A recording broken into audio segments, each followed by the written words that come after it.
क्या आप जानते हैं कि डायनासोर का अंत कैसे हुआ? अगर नहीं जानते तो जानने के लिए बने रहिए वीडियो में अंत तक। एक समय में हमारी दुनिया में डायनासोर का राज था। उन्होंने 14 करोड़ वर्षों तक इस धरती पर राज किया। इन डायनासोर की कई हजार प्रजातियां थी। आज से करीब 10 करोड़ साल पहले एक एस्टेरॉयड का टुकड़ा जो अंतरिक्ष से आ रहा था, वह लगभग पृथ्वी से 20 करोड़ मील दूर मंगल और बृहस्पति के बीच घूम रहे बड़े एस्टेरॉयड से जा टकराता है। इस टकराव से उस बड़े एस्टेरॉयड की दिशा बदल जाती है।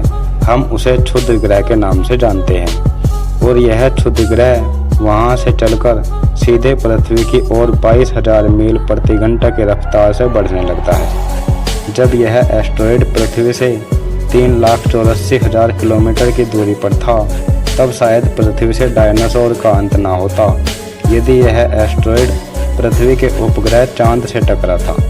लेकिन नियति को कुछ और ही मंजूर था, इसलिए यह बड़ा एस्टेरॉयड चांद के बहुत नज़दीक से गुजर गया। 40 किलोमीटर के व्यास वाला 2 ट्रिलियन मीट्रिक टन का ये एस्टेरॉयड प्रत्येक सेकंड के साथ साथ धरती के करीब बढ़ता जा रहा था। यह एस्टेरॉयड जब पृथ्वी के वातावरण के संपर्क में आया तो इसकी रफ्तार 70,000 किलोमीटर प्रति घंटा हो गई।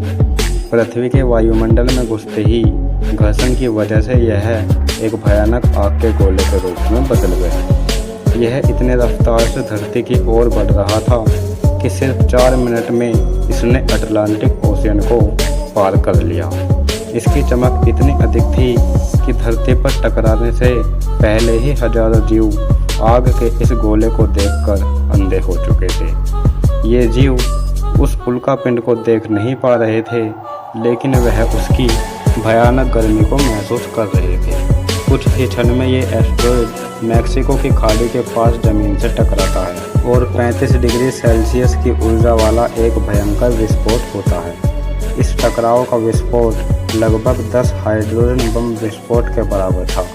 विस्फोट इतना शक्तिशाली था कि इसके टकराते ही धरती की लाखों टन धातुएं अंतरिक्ष में चली गई।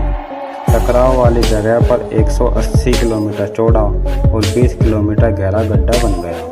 विस्फोट के कारण इस गड्ढे की सारी धातु और पत्थर आदि सभी सामान आसमान में धूल के बड़े बादल में बदल गए। 16 मिनट 40 सेकंड बाद जमीनी टकराव की वजह से धरती के अंदर चारों ओर 11.1 तीव्रता की भूकंपीय तरंगें उठने लगी। इसी वजह से समुद्री विशालकाय लहरों का निर्माण हुआ और एक के बाद एक सुनामी की लहरें चारों तरफ बढ़ने लगी। भूकंपीय तरंगों ने सभी सक्रिय ज्वालामुखियों को दहका दिया, जिसके कारण जगह जगह धरती पर डायनासोर का विनाश शुरू हो गया। धरती के महाविनाश की प्रक्रिया आरंभ हो चुकी थी। इस भयानक विस्फोट में रेडिएशन की यात्रा इतनी बढ़ गई थी कि 800 किलोमीटर के दायरे में आने वाले सभी जीव जलकर राख के ढेर में बदल गए थे। इस महाविनाश में उड़ने वाले डायनासोर इन जमीनी खतरों से तो बच निकले, लेकिन विस्फोट की वजह से जो लाखों टन धातु, पत्थर और धूल के अंतरिक्ष में जाने की वजह से गुरुत्वाकर्षण बल के कारण ठीक 40 मिनट बाद आग के गोले के रूप में पूरी धरती पर बरसने लगे। साथ ही धूल का एक बहुत बड़ा तूफान 6,000 किलोमीटर प्रति घंटा की रफ्तार से पृथ्वी की दूसरी तरफ मोड़ लेकर आ रहा था।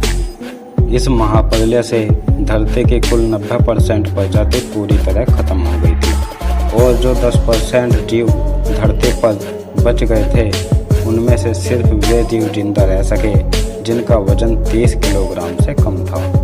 इसका कारण ये था कि इस महाप्रलय में लाखों की संख्या में जीव मारे जा चुके थे और पेड़ पौधों की सारी आबादी भी जलकर राख हो चुकी थी, जिसके चलते यहाँ जो बड़े जीव जीवित बच गए थे, उन्हें पूरी तरह भरपूर मात्रा में खाना मिल पाना असंभव हो गया था। इसी वजह से सभी के सभी डायनासोर का भी अंत हो गया था। आज की वीडियो में इतना ही। मिलते हैं इसी प्रकार की एक और वीडियो में, जिसमें मैं आपको बताऊंगा कि आखिरकार इस धरती पर मनुष्य का जीवन कैसे संभव हुआ।